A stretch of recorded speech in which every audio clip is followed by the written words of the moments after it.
आज बड़ी संख्या में आम लोगों के साथ शिवसेना के कार्यकर्ता व पदाधिकारी पुलिस अधीक्षक कार्यालय पहुंचे और पुलिस अधीक्षक से कोतवाली थाना प्रभारी के द्वारा किए गए अमर्यादित व्यवहार किए जाने की जानकारी देते हुए थाना प्रभारी अनिल गुप्ता के खिलाफ कड़ी कार्रवाई की मांग की।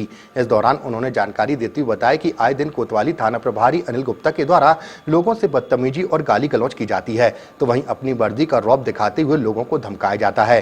दरअसल विगत दिनों पहले शिवसेना के प्रदेश उपाध्यक्ष शैलेंद्र बारी के चाचा की लड़की की शादी के लिए आ रही बस का ड्राइवर रास्ता भटक गया और कोतवाली के रास्ते आ रहा था। तभी कोतवाली थाना प्रभारी के द्वारा उससे रोककर लाइसेंस पूछा गया तो ड्राइवर ने लाइसेंस दिखाया और बस के पेपरों को मोबाइल पर दिखाया, लेकिन थाना प्रभारी के द्वारा हार्ड पेपरों की मांग की गई और ड्राइवर के साथ मारपीट और गाली गलौज की गई। जब इसकी जानकारी शिवसेना उपाध्यक्ष शैलेंद्र बारी को मौके पर मौजूद लोगों ने देना चाही तो शैलेंद्र बारी को भी गाली गलौज करके अपमानित किया गया, जिसके चलते आज पुलिस अधीक्षक को ज्ञापन सौंपते हुए कड़ी कार्रवाई की मांग की गई है।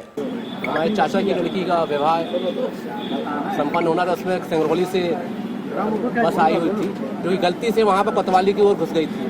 वहाँ पर जब मुझे मालूम हुआ, मैं वहाँ पर स्थिति में गया देखने, तो बस को मैंने वहाँ के सिपाही से निवेदन किया, तो सिपाही बस मुड़वा रहे थे। इतने में थाना कोतवाली के अनिल गुप्ता जी आए, उन्होंने तत्काल गाली गुप्ता करते हुए ड्राइवर के साथ मारपीट की और मारपीट करने के बाद उन्होंने कागज मांगा उस बस का, तब बस का कागज दिया हम लोगों ने मोबाइल पर, तो बोले हमको हार्ड कॉपी चाहिए। तब हमने बोला सर हार्ड कॉपी है कैसे, तब मोबाइल पर तो सब आजकल मान्य हो रहा है, आप हार्ड कॉपी मांग रहे हैं। तो उन्होंने मेरे साथ गाली गंदी गाली बकते हुए बंद करने की धमकी देते हुए उन्होंने काफ़ी हमारी बेइज्जती की वहाँ पर रोड के ऊपर। और बाद में फिर वो गाड़ी हमने दूसरे के एक फ़ोन लगवा कर वो गाड़ी छूटी। मगर इन्हें जिस तरीके से बिहेवियर गुंडागिरी, खुली गुंडागिरी दिखाते, वहाँ के व्यापारी भी त्रस्त हैं, वहाँ के जनप्रतिनिधि भी त्रस्त हैं, जो खुलेआम लोगों को गाली बकते हैं, बात सुनते किसी की नहीं, अपने मन की या किसी की सुनते हैं। और प्रधान माननीय एसपी महोदय से मांग करते हैं कि आने वाले समय इनको बर्खास्त किया जाए, अन्यथा हम संभागीय स्तर पर आंदोलन करेंगे।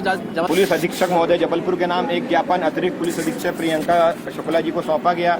ज्ञापन सौंपने का मुख्य कारण था कि शिवसेना के प्रदेश उपाध्यक्ष शैलेंद्र बारी जी के साथ विगत दिनों कोतवाली थाना प्रभारी अनिल गुप्ता जी के द्वारा अभद्रता की गई, उनके साथ गाली गलौज की गई। और इस प्रकार की घटना सार्वजनिक तौर पर करने से स्वाभाविक है, जब किसी के यहाँ शादी होती है, रिश्तेदारी में और वो बारात आती है तो आदमी व्यस्त रहता है। ऐसी घटना इनके साथ हुई थी कि इनके चाचा की लड़की के यहाँ बारात सिंगरौली से आई हुई थी। गूगल मैप पर बस ड्राइवर को गलत जानकारी मिलने के कारण उसने गलती से बस जो है कोतवाली थाने तरफ घुमा दी थी, जिसके कारण वहाँ पर कोतवाली थाना प्रभारी अनिल गुप्ता द्वारा तत्काल अंदर घुस करके ड्राइवर के साथ मारपीट की गई, कागज मांगे गए। लाइसेंस ड्राइवर ने दिखा दिया था, परंतु गाड़ी के कागज उसने जब मोबाइल पे दिखाया तो उसके बाद भी उसके साथ गाली गलौज करते हुए उससे हार्ड कॉपी मांगी गई। जबकि आप जानते हैं जब बारात निकली है तो उसके लगने के लिए कुछ समय निश्चित होता है, ऐसे समय में भी उनके साथ इस प्रकार का दुर्व्यवहार। और जब परिवार के लोगों ने आकर के शैलेंद्र बारी जी से कहा कि भाई आप आकर के कुछ मामले को समझाएं, जैसे ही वो आए थाना प्रभारी से उन्होंने बात करना चाहा, वास्तविक स्थिति से अवगत कराना चाहा, तो अनिल गुप्ता जो थाना प्रभारी हैं उन्हें खाकी वर्दी की गुंडागर्दी दिखाते हुए इनके साथ माँ बहन की जैसे गाली बकी, बोली तेरी नेतागिरी उतार दूंगा मैं। हमारा कहना है ऐसा विवादित व्यक्तित्व जो लगभग साल 2 साल से विवादों से घिरा हुआ है, अभी पिछले महीने एक विवाद में वो लाइन अटैच हुए थे, किसके आदेश पे बहाल हुए ये किसी को नहीं पता। इसके बाद 7-8 महीने पहले नवरात्रि के समय घटना हुई थी तेजाब कांड की, वहाँ पर उस समय भी इनके विरुद्ध नारेबाजी हुई, उसके बाद भी कोई कार्रवाई नहीं हुई। हमें आश्वासन तो बोला गया कि हम जांच करके कार्रवाई करेंगे, लेकिन बात वही आती है भाई साहब की पुलिस पे बात आई, शासन प्रशासन पे बात आई तो जांच पे चली आती है। हमारे आपकी बात है तो पहले एफआईआर होगी, उसके बाद जांच होगी। ये जो दोहरा चरित्र है पुलिस प्रशासन का, ये सीधा सीधा बताता है कि ये पुलिस को खुलेआम कानून के विरुद्ध जाके गुंडागर्दी करने का लाइसेंस दिया जा रहा है। क्या था?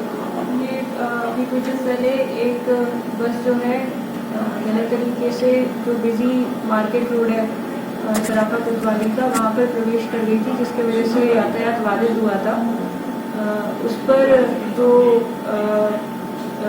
शिवसेना के द्वारा टीआई कोतवाली के द्वारा ऐसा शिकायत दी गई है कि उनके द्वारा अभद्रता की गई बस को हटवाने में, इसकी जो जांच की जाएगी और अगर प्रमाणित पाया जाता है तो कार्रवाई की जाएगी।